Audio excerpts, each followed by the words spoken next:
I am so honored to be here tonight, so grateful too, and humbled that I am here that you're giving up your time on this gorgeous, gorgeous fall day.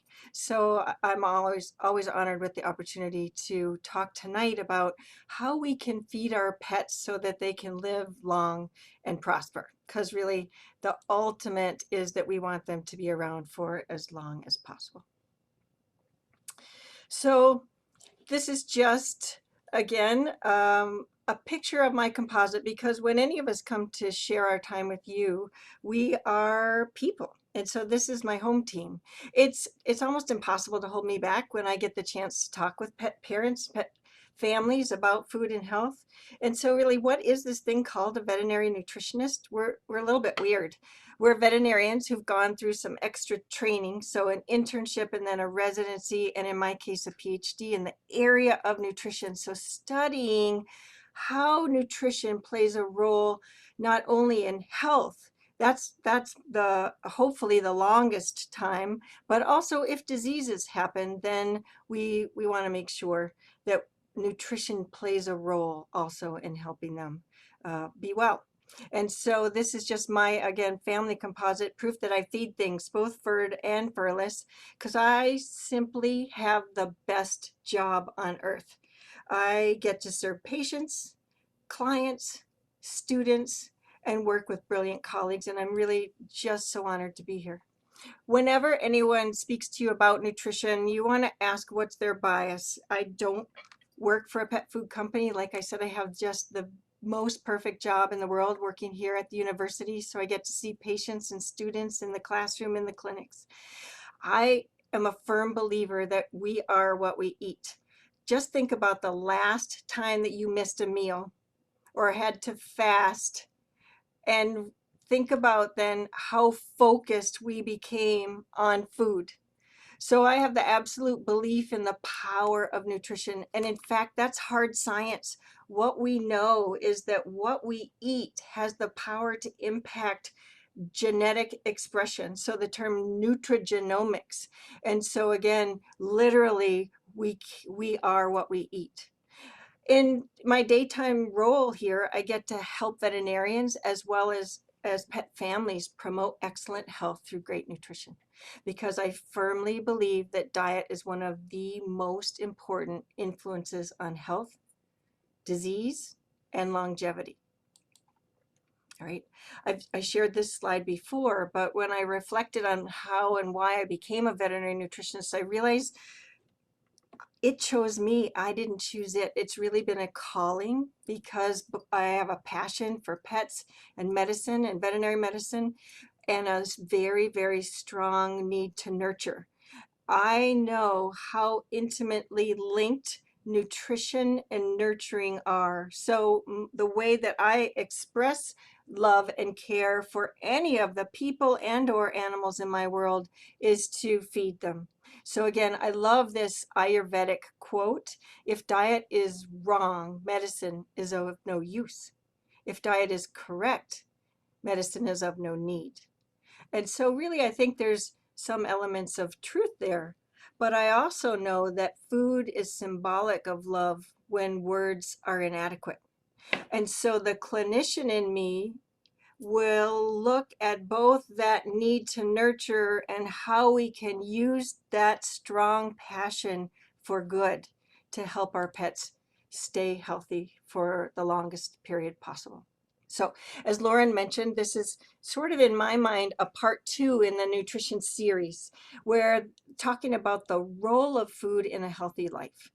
If those of you that were here last fall in the Deciphering Fact for Fiction, it was all about selecting the best food for our pets. Tonight, I'm going to shift to talk about the role of food and how we feed to maintain optimal life and what I call health span. I don't want to just think about lifespan, having our pets live longer. That's great. But I want them to not just survive, but truly thrive. So at the risk of disappointing some of you, my ultimate hope for tonight is I can provide you with useful information on how to feed. And so again, those elements of picking the right food was last time, but now how to feed it appropriately. We've had some excellent questions submitted before this session and some great ones about selecting the best food. And I know that Lauren has shared the link of the recording. So if you want to make up that content, you can review that there. Also, I may offer some information that's sometimes counter to what you might have heard, but the ultimate expert is your veterinary healthcare team, the one who cares for your specific pet. I can give lots of tips and tricks, but I don't, some of you have visited me, for which I'm very grateful, um, but your healthcare team is the prime expert. And then I will finish off with resources, hopefully that you can take away and have some time for questions tonight. So as we begin, I want to introduce what I call my beloved circle of nutrition. It was sort of coined by the American College of Veterinary Nutrition. I'm a diplomat of that group, because it's just so entwined in the way I approach every pet that I see.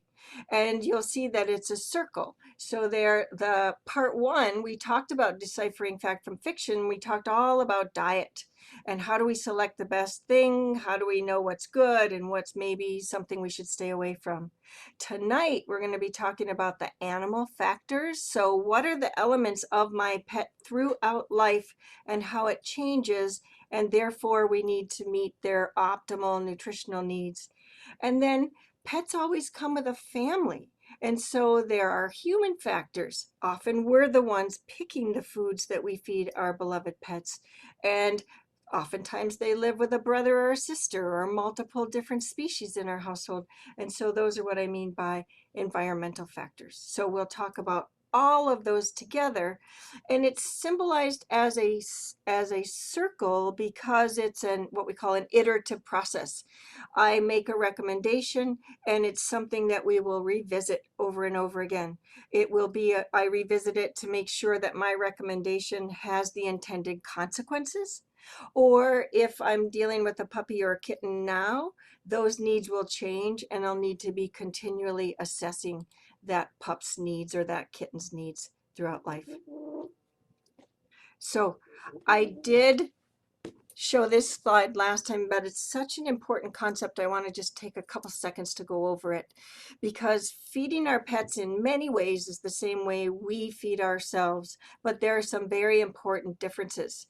We make lots and lots of food choices a day, and it's hard to teach a human how to eat because they have the food pyramid, and that didn't really teach people about well, when I'm so old, I grew up with the four basic food groups, which then became the food pyramid and didn't tell us about portion size. So that became sort of myplate.gov, so you can get a better idea of how we should fill our plate.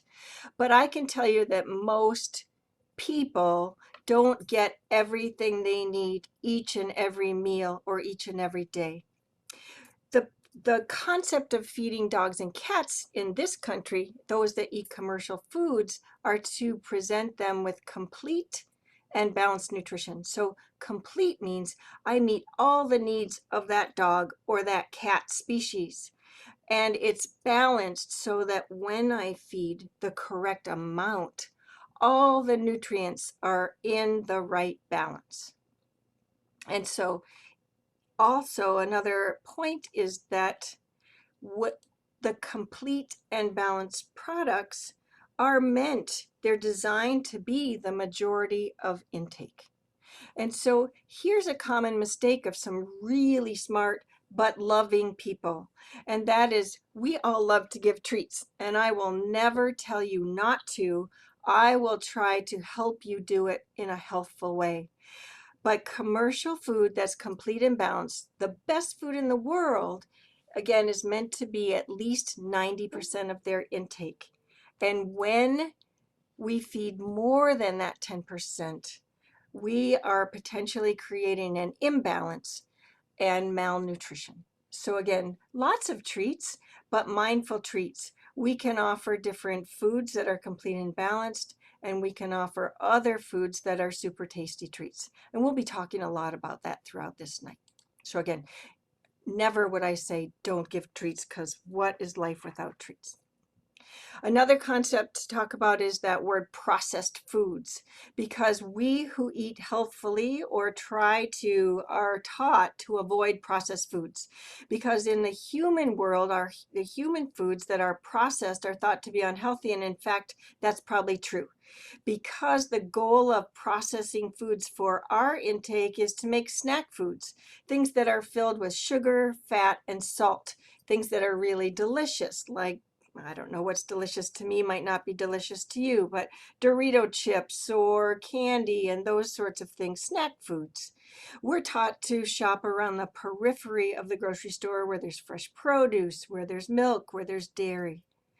The goal of processing, again, for humans is either to make snacks or affordable food or food that has an extremely long shelf life. The goal of processing pet foods is completely different. So again, there's a lot of marketing or misinformation out there that kibble is bad because it's processed, but in fact, it's processed or produced in order to provide a complete and balanced diet. So the goal is to create great nutrition so that our pets get a balanced diet at each and every meal. So that word processed is just completely different when we're talking about pet food versus human foods. So process can be a great goal in dog and cat nutrition. But I also recognize that it's a jungle out there. There's many, many choices. And in fact, even though complete and balanced products are not created equally, and there's still 5,000 products out on the market. So I refer you to that Deciphering Facts from Fiction talk, but I also want to leave you with resources. So I devote a lot of my energy into looking at the manufacturer, making sure that they have followed very strict guidelines of quality. And I've made these QR codes, so I know it works on an iPhone, and I apologize, I don't have a non-iPhone, so I didn't check it there. But we will also send out these materials for you, and they're a review from last time.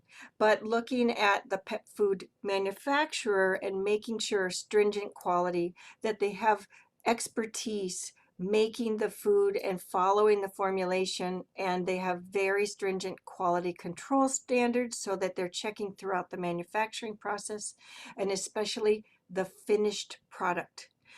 Also, if I would call them up or contact them in any way, they would be able to provide nutritional information for me and answer all of my questions. So I will only recommend manufacturers that meet these criteria that have been established by the World Small Animal Veterinary Association. And still, that will leave us with hundreds of great choices so that we can match the very best food or foods for your individual pet. Because again, not every dog or every cat needs the same food or will even thrive on the same food, and certainly needs will change over time. So again, going back to my circle, we're going to talk about animal differences and the other elements, the human and environmental factors, as we march right along tonight. The very best practices is to approach what I call life stage nutrition. So when there's a young and growing puppy or kitten, they do have different nutritional needs than an adult or a senior dog or a breeding animal would need. And so setting the scene that nutritional needs will change depending on the breed, large breed versus small breed pups, depending on life stage or activity, and all of those needs change. Also, again, there is no specific senior life stage. And so when you see that on a package, that is a marketing term. And so talk to your healthcare team. Senior citizens are one of my most beloved life stages, and I can talk for days and days on how to feed seniors. Okay. So meeting life stages, just like our furless babies or children, would go to the pediatrician multiple times throughout life in that first, well, certainly in that first year, because we're addressing the needs and developmental changes during that first year. Just like that, our pups and kittens will also have needs that change quite dramatically in the first year of life. And so we want to match their needs, making sure that we use a food that is formulated for a growing individual. I also want to sort of plant seeds to expect to make adjustments during different touch points in your pet's life. When they're spayed or neutered, when they go from growth to adult, we very well will need to make a nutritional change or a diet change. Where this also comes into play in multi-pet households is that not all pets in the house are best served by eating the same food. Sometimes it works, but not always. And so I know that's really a high desire to feed everybody the same because it's easier. But if we're looking about health span and preserving optimal health, somewhere along their path of life, their needs may diverge. And so thinking about that when you get a new pet in the household is, how can I feed them separately? So if or when I need to feed them different foods, I'm able to do so. And so one example in our household is our dogs are all crate trained. So again, they all go into their crates to get their dinner so that there's no dog fighting around because they all love their food. And it's a happy place. They go in there willingly. I just say kennel and they all run. And it's not because they're well behaved. It's because they know dinner and breakfast will happen in that happy place. And that way, when I do have individual needs, and so I don't feed them all the same and I don't have to worry about it because they're safely in their own place. So thinking about an individualized nutritional plan optimizes their health for their whole life. It's the ultimate preventive care. When a pet is spayed or neutered, their energy needs go down by 25%.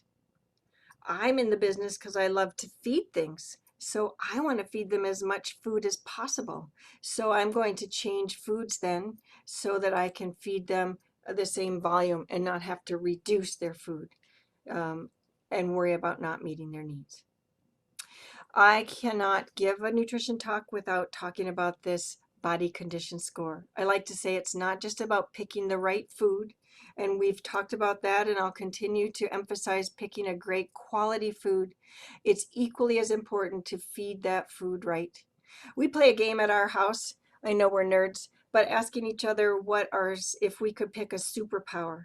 I always have the same answer. My superpower, if I could choose, would be to bestow the ability on every pet parent and family how to accurately perform a body condition score and integrate that as part of your health plan every month. So I'm a big proponent of, just like we're supposed to examine our own bodies once a month, to learn how to do a body condition score and do that monthly. And when we do that, that will have a tremendous impact. I'm here to also tell you that I put my money where my mouth is because my children learned how to do that by the time they went to kindergarten, and my parents could do it in their elder years. So really, I truly believe that everyone can learn to do that. But we've lost our way in what health looks and feels like. So again, I've referred to this body condition score, the 5 out of the 9-point system. 5 is ideal health. And so again, I sent that to you in the materials, or we will send it out after this chat. But also my little handy dandy helper is your hand. If you put your hand down on a flat surface and very lightly feel with your other hand over the back of your hand or your knuckles. Again, when your other hand is flat, you should be able to feel the bones in the back of your hand. Imagine that sort of simulates a rib cage, and you shouldn't be able to see those bones, but you should be able to count them so easily with flat fingers that you could count the ribs. So your dog should be standing straight, or your cat standing straight, and you should feel right behind their front legs, and you should be able to count their ribs with a light touch. If you feel your fingers bending in, they're too thick. And so here's my example. If you feel palm up and you can't feel those individual bones, they're a little too heavy.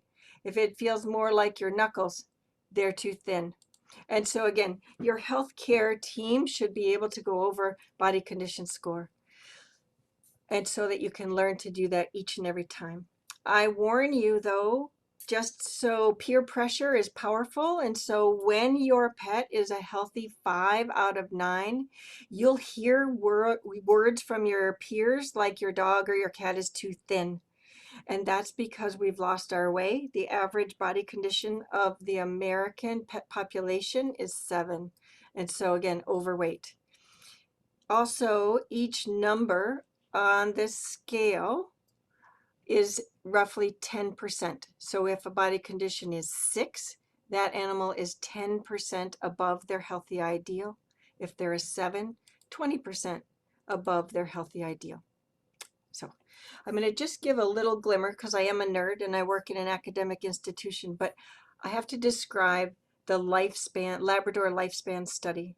This was such a landmark study that it literally changed my life, my professional life, as well as my personal life, and how I view how we can help pets. So again, just very briefly, there was a colony of Labrador retrievers, and they had 48 puppies from multiple litters, of course, and they divided them into 2 groups, a control group and an experimental group. And the question of the day was sort of the fountain of youth. What can I do nutritionally to help these dogs live longer and healthier lives? The control group was fed ad lib, meaning they got to eat as much as they wanted. And they were paired into the experimental group. They were paired at the time of weaning by gender and by size. So if I have a big male in the control group, he's going to be matched to a big male in the experimental group. And the only difference between groups is the control group eats what they want, and his pair in the other group eats 25% less. So food intake is measured every day, and it's adjusted in the experimental group. Now again, I'm going to give you just a snippet in time. At 8 years of age, so for Labradors, middle-aged in my world, because I have a Labrador in my family, and looking at arthritis, which is so common in our dog population, and actually our cat population too. And so what we know is the group that was lean fed at 8 years of age, only 10% had arthritis, compared to the control group or the heavier group, and 3/4 of them had arthritis in more than 2 joints. This is a lifespan curve, and so the control group, the heavier group, is blue, and the green restricted group is demonstrated by the green line, and each stair step represents the end of the life of each individual. And what we know is that the median lifespan of the lean fed group, I have my colors, the lean fed group was 13 years, and the control group was 11 years. And so what we know is that, again, they lived almost 2 years longer when these dogs were kept at a healthy body condition. So here's another picture of those animals, again, at a snapshot in time at 6 years of age, and the same pair at 10 years of age. And so in my mind's eye, when this study was going on, I thought that these dogs were going to be like portly, very, very heavy, and then skeletors. So what I'd like you to do is just take a look. And what I wish we would be in person, but what I'm hoping you can appreciate is that the difference between these two is not that big. And in fact, the body condition of the lean fed group is about 4.5, and the heavy group is 6.5. So let's go back to that body condition score. If 5 is healthy ideal, and this study helped us determine that 4.5 to 5 is healthy ideal, this heavy group, in fact, was only 15% above healthy weight. Only 15%. So again, the takeaway points from that study were so profound. We're not talking about obese or very overweight individuals. Just a little bit can make a profound difference in health. So for optimal health, lifelong, we know that keeping our pets at a healthy weight and body condition can delay the onset and reduce the severity of arthritis and pain. It can delay the onset of a whole host of other chronic diseases and again, prolong their lifespan. So that's why I say it changed my life, because it really helped me emphasize how I can help my patients so much better. Anyone who's tried to lose weight themselves or help an animal lose weight knows that prevention is a whole lot easier than to treat it. And so again, learning to do a body condition score and keeping them at that healthy body condition is so much easier because there's significant health benefits. And I so believe that. So again, targeting risk factors, looking at our pets and knowing that certain breeds are at risk. Our beloved Labradors, Golden Retrievers, Chihuahuas are at risk for unhealthy weight gain. Frankly, any pet in the US is at risk, but these in particular are really risk. Indoor kitty cats and spayed individuals are also at risk. In Minnesota, here's one of my soapboxes, but in Minnesota, where we have profound seasonal flux, we call it winter weight gain. And so again, every time a body gains weight in the winter and loses it in the summer, each time that happens, our metabolic rate goes down farther and farther and farther, and it doesn't reset when we lose that weight. And so by the time our pets are middle age, they need so few calories, we just are having a hard time to meet their nutritional needs. So we want to prevent that, learning to do a body condition score once a month so that we can make adjustments.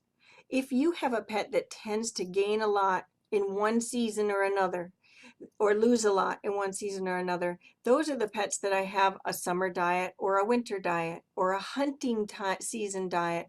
And so I make those adjustments so we can strive for steady weight gain, steady body weight throughout life. Cats, again, very different creatures, and they get really fixated on their food preferences in that first year of life. So I want to address their catness. I want to expose them to both canned and dry food during that first year of life to give them what I call food flexibility, so that hopefully they won't have any problems later in life. But whenever a cat gets ill, the first thing we want to do is make sure they get plenty of water. Who's ever tried to tell their cat to drink more water? So when they can eat canned food or will accept it, that is an easy way to give them more water or address their nutritional needs. All right. Again, high risk. So what are the risk assessments? When cats are indoors, when we neuter them, we know they're healthier from the standpoint they're not going to get into fights, they're not going to get infectious diseases, but they're at great risk for unhealthy weight gain. Again, the solution, learn to do that body condition score once a month so that we can detect changes quickly and address them when they just have a little unhealthy weight gain. Okay. Feeding, treating, and training. Oh my, right? I know everyone is worried. What my colleagues say is she's really strict. And it couldn't be farther from the truth. I love giving treats, but using that power for good to help our pets stay healthy. Thinking about treats in a totally new way. And I'm just going to throw out some different tips. Not everyone works in every household, but lots of these could. Because who said we need a bowl? Our cats and dogs do not need to eat out of a bowl, or they might only need to eat a small amount from a bowl, but we can use their food and treat and offer that as treats.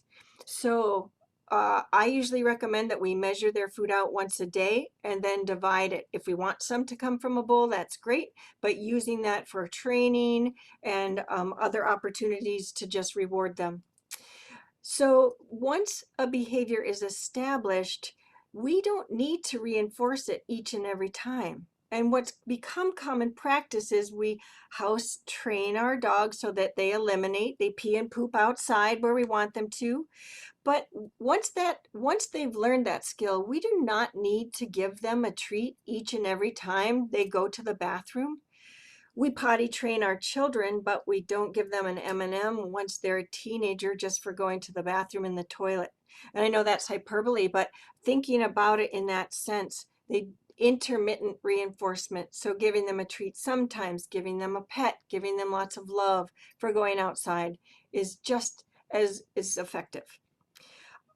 I think all trips to the veterinarian should go before they have their breakfast or go before they have a snack, so that when we bring them hungry and bring their food along, it makes it easier for fasted lab work to happen, but then we can also reward them and decrease the stress of coming to the clinic because we're offering their food by hand. So treat feeding can be a way of dispensing their regular diet. The same thing can be true for training class. Always go hungry before they go to class and bring their food along, because food goes a long way. When they are hungry, we don't have to resort to the highest value, and we can save that for rare occasions. Okay, keeping treats in perspective.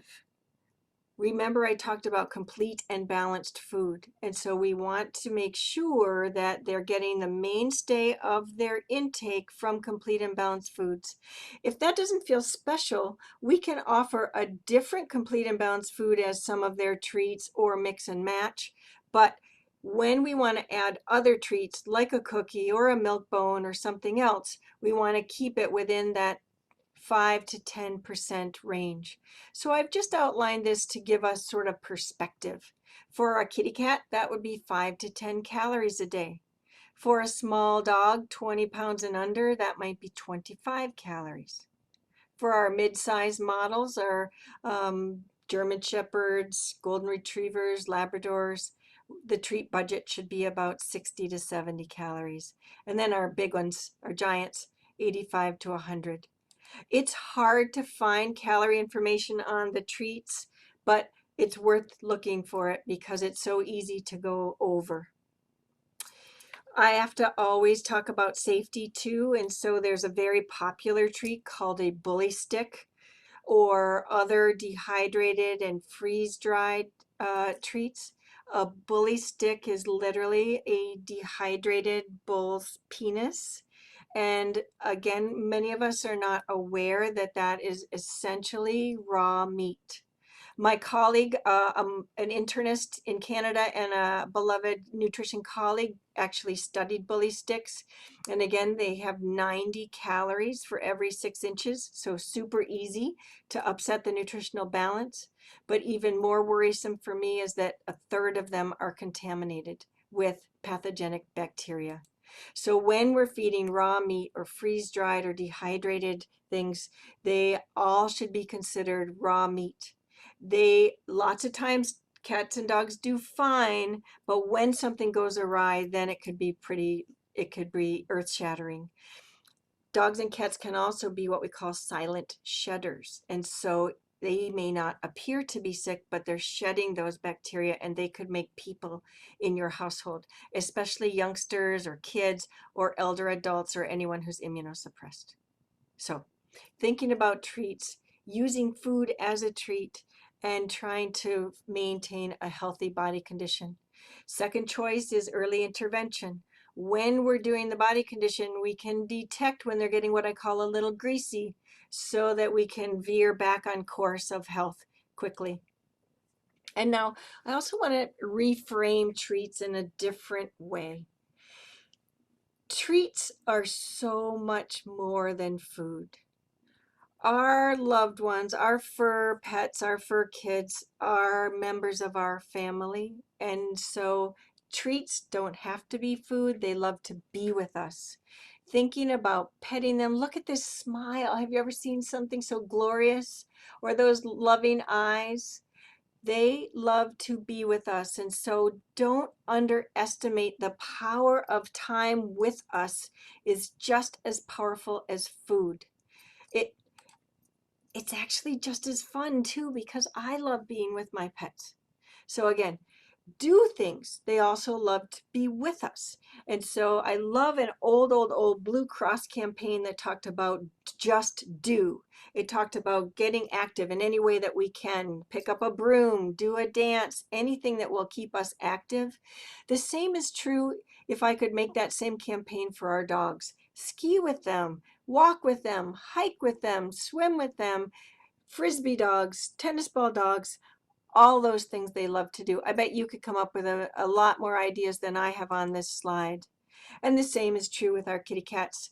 Hide and seek. Nothing beats the power of a paper bag or a cardboard box. They love to get in there and wrestle around. Lots and lots of cat toys. Thinking of ways to incite their predatory behavior, to chase, to hunt, teaching them a new trick. Again, making them or allowing them to work for their food. Some cats like to be brushed, not everyone, but you'll know your kitty cat. So again, many of these thinking outside the box in addition to treats is time with us. Lots of food puzzles. I love feeding with food puzzles, and there's lots of ideas online, cattreats, I think .com, of DIY cat treats and puzzles, because cats are programmed to hunt for their food. And so giving them an outlet to do that makes them healthy body, healthy mind, healthy spirit.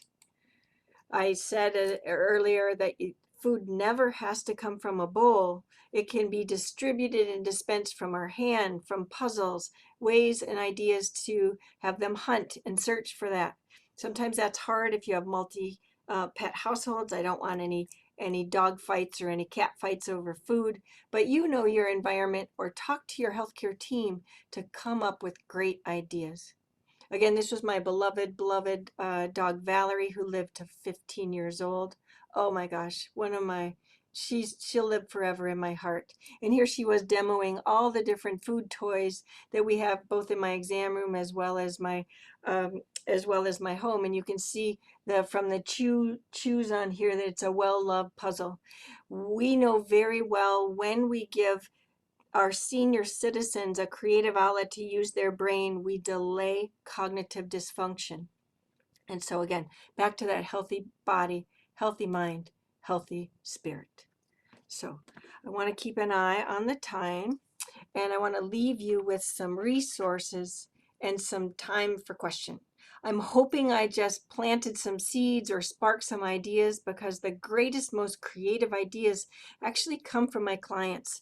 I'm not brilliant, I just steal great ideas. And so again, we will be sending you out some resources of things that we talked about tonight, some tips and tricks on how to become a pro at body condition scoring of your pets in your home. A service that we provide. Again, the best nutrition advice or the best expert is your primary care provider. But if you are hungry for more, we have just started a service with my right hand team. Matina Unruh is our nutrition technician. I really couldn't do my job without her. And we've started scheduling appointments with her for healthy pets. So if you have a healthy pet, or you just have burning pet food questions that haven't been answered to your satisfaction, you can schedule an appointment with her. It's like a nurse practitioner appointment, so that she can talk about those many pet food choices that are, boggling your mind, or if you have questions about ingredients or things you've heard or wondered about that just didn't sound quite right. She's seeing a group of appointments for getting off to the right start, so healthy puppy and kitten appointments. Sometimes I'm a client that is adopting a new pet and getting ready for it, so we have that great food right on board. Preparing for or right after that time of spay and neuter, so that we can find the best fit for your pet based on where you want to shop, what their appetite is, and helping them maintain a healthy body and body condition. planning for seasonal changes, or planning for life stage. Again, here's our nutrition service email, vetnut@umn.edu. Someone was making fun of me when we did that, so that is our service email. These are the materials that I referred to and will be sending out to you, because every pet should have a specific recommendation, and we continue to assess and modify as their needs change. If they get a medical problem, if they enter a new life stage, if they get spayed, so that our pets can eat well, and live long. So I first have to thank our development team and Scott Horsful for the amazing work they've done in creating this education series. I hope you're finding it useful. It's so fun to listen to my colleagues. I can't thank you enough for your attention tonight on this beautiful, beautiful fall night that you took time out of your schedule to listen to me. I'm humbled and grateful for the support you show and the work that the support you have for the work we do here at our college and the Veterinary Medical Center. My hope and dream is to work hard to increase the reach and the access of nutritional care of pets. I'm hoping that we can expand our clinical service. There just aren't enough nutritionists around. And so I'm hoping to expand our service through a nutrition technician and a residency program, and expand the teaching efforts by putting more nutrition in our curriculum and in continuing education for our referring veterinary community. We hope you'll consider supporting our work. And so I put that QR code and a link there for support if you are moved to support our nonprofit work. And Lauren can talk about more opportunities. And with that, I will hand it over to you all and answer some questions. Well, thank you so much, Dr. Churchill, for a great presentation. Should I stop sharing? You can leave it up. Okay. And nutrition clearly plays a crucial role in the health of our pets. So thank you for going through all of that info. So we did get a lot of questions before tonight and some that I see coming in now. So I'll just jump right in. You touched on this a little, but maybe you can expand on how people know when to identify stages, life stages. But the question is, do you need to change food as your dog or cat ages? That came up a lot. Oh, great. Thank you for asking that brilliant question. And the answer is maybe. So not to be confusing, but when they're a puppy or kitten, they absolutely need a product that has an AAFCO, American Association of Feed Control Officials. It will have a statement on there that it's formulated for growth, so that it's meeting the needs of growing pups and kittens. If we neuter or spay them in that first year of life, then they still need to meet their growth needs, but we want to prevent weight gain because they now need fewer and lower energy. Cats and small breed dogs are growing until a year of age. The giants and the large breed pups up to a year and a half. So during all of that growing, they need a growth food. Once they've stopped growing, if they're staying healthy, lean, you don't have to change food, but most of the time we change to what's called a maintenance or an adult food, because usually it's lower calories and they can eat a little bit more. When they become seniors, and so I'll give you some ages, it's about 8, it depends on the breed and size, but it's about 8 to 10 years of age for dogs, and it's about 10 years and up for cats. That's time to make sure that your healthcare team is evaluating. Not all seniors are created equal, and they may or may not need a change. And not all foods, remember, senior food from one company is very different from senior food to another. So I use senior foods, but I'm very particular to match that brand with this pet to meet their needs. Great. Another thing that came up, which you touched on too, is how do I handle a small dog who is always hungry and begging? And if we feed her, she will gain weight quickly. Yes, I love that because that's everybody in my household. I say my dog friends are gluttonous, opportunistic feeders. And that's about the feeding behavior of my beloved dog species. If you think about evolutionarily, they were out in the wild and they had to hunt cooperatively. They had to team up to take something down that was very large, and they would literally gorge. A dog is capable of eating 16% of their body weight in a single sitting. They can literally gorge. So they are constantly seeking food. That's their behavior. It doesn't mean hunger. But we see that and we think, oh, they're hungry. And we feed them something and we're actually training them to beg or seek food more. We need to reframe. And when they're a healthy body condition and we're feeding a great food, they're still going to look for food or opportunity. And so there are foods and I can change, but it doesn't mean they need food. We want to maintain healthy body condition, but if the dog is just bugging you like mine are, I would look for a food that has lower calories, higher fiber, so that it can help them feel a little more full. And that's what I mean by matching the food. If there's a dog that just sort of eats to live, like the sight hounds, they couldn't care less about food, then I'm going to choose a higher calorie food to make sure they get all they need. But my Labrador Hoover, for her middle name, I feed a low calorie food so that she can eat a little more. But don't fool yourself, she would still ask for food. I'm sure. Same with my dog. All right. Next question is, what is the best plan to decrease obesity in cats?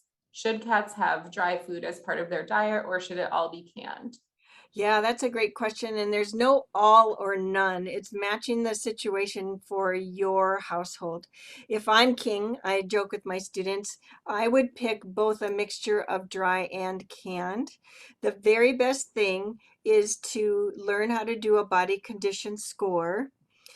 Things that help fill up a cat, making them feel a little more satisfied, are foods that are very high protein and very high water. So that tends to be canned food, but it's not across the board for every cat. What I like about a mixture is I use the canned food in a bowl and I use dry food a little bit to do environmental enrichment or make them exercise. You can't really put canned food in a food puzzle very easily. And so again, giving them an opportunity to hunt and search for their food or be active, dry is more amenable for that. Sure. All right. Next question is, can you share general guidelines for how to develop homemade food recipes for pets? Oh, thank you for asking that question. It's so near and dear to my heart. And I would say talk to your veterinarian, but there are a lot of great studies that show if you get a free recipe or if it was not formulated specifically by a veterinary nutritionist, there is a 95 or more percent chance that it will have nutritional deficiencies, excesses, or sometimes both. It sounds so easy and we love the idea of cooking for our pets, but it takes me several hours to formulate a recipe that's well balanced. So I would say talk to your healthcare team, make sure that you know what you're doing and schedule an appointment with us. Okay.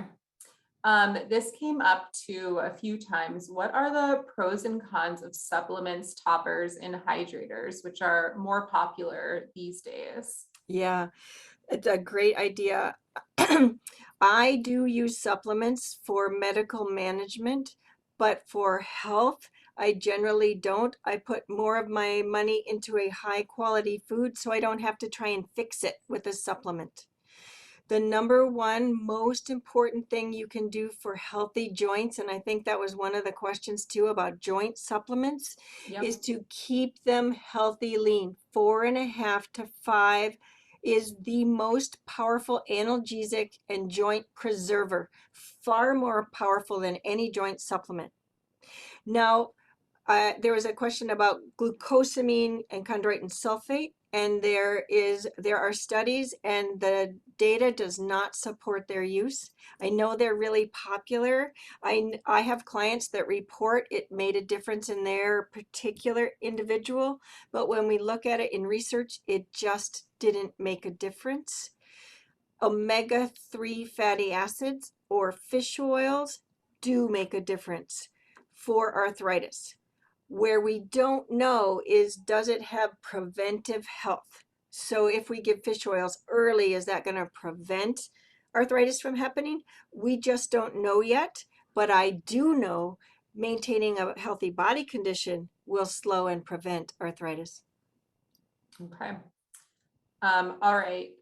Can you address whether diet is related to development of hypothyroidism? And if so, could you tell us about the slow progression of it? Yes, that's a great question. And we don't yet know the cause of hyperthyroidism, even though it feels like it's a common condition in geriatric cats. And it is definitely we must screen all senior cats for hyperthyroidism. In the widespread cat population, it's still not a common condition. So there is no specific dietary cause that we've been able to determine. There is a prescription dietary approach to treatment. It isn't suitable for every cat. It's suitable for some, as is other methods of treatment. And I hope I answered that question. Sure. You touched on this a little, and someone asked, is freeze-dried chicken dangerous or similar to raw meat? Are all dehydrated pet treats likely to be contaminated? They are absolutely a very big worry for me.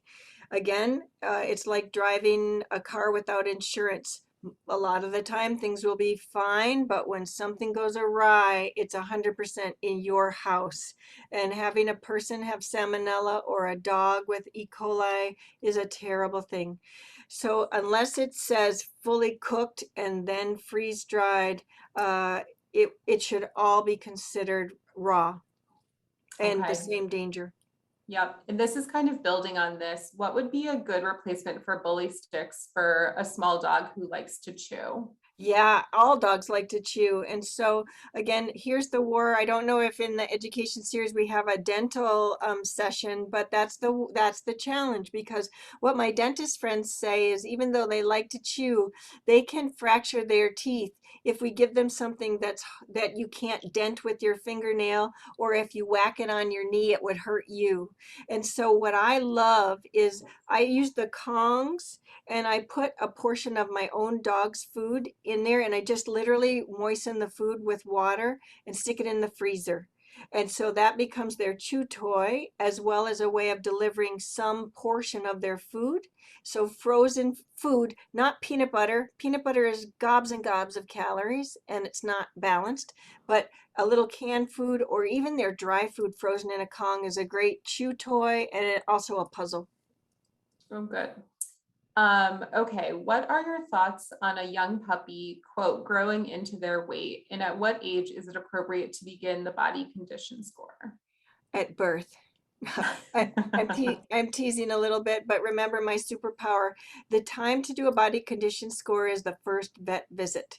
So once they're weaned, now again, where you won't, the one thing about a body condition that is a little different with puppies and kittens is they don't have a defined waist because they don't have abdominal tone.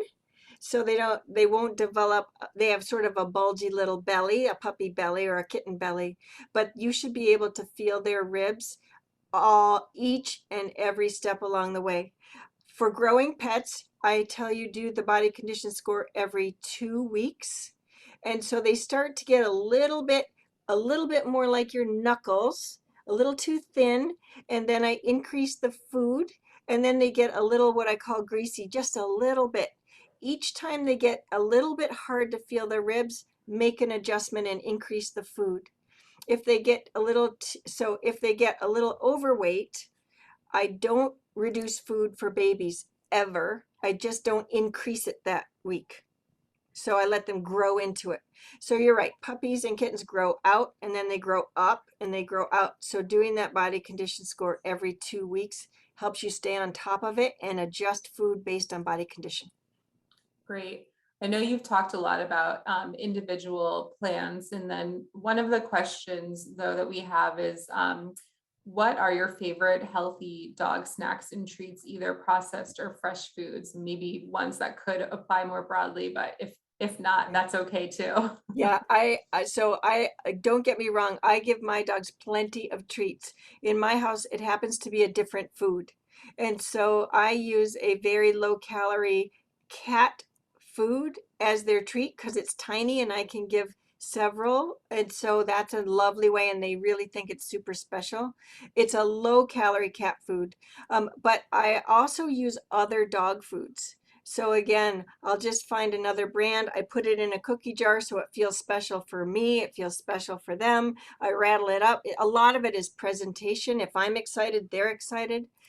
My dogs also get a little bit of vegetables. So we eat a lot of veg in our house. And so if you want to give them a bone, so in my house, a special treat would be the broccoli stalk again, because it's like a bone, it's crunchy, it's not going to hurt their teeth.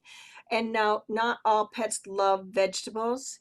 And so when I adopt rescues, they may never have seen a veg in their life. So again, it just takes a little bit of exposure. And then if they don't like it, then they say no, thank you. I honor that no, thank you. Sure. All right, time for one last question.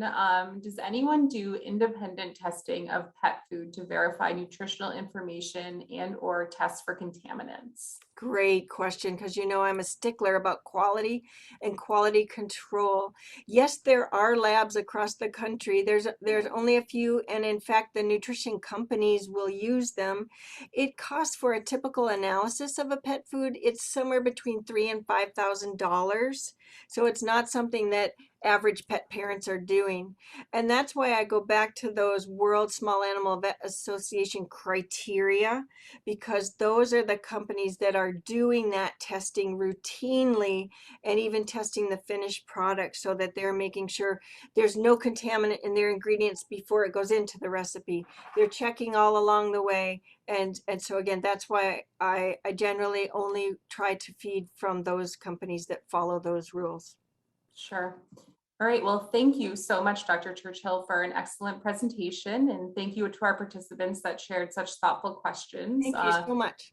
In advance and during the presentation.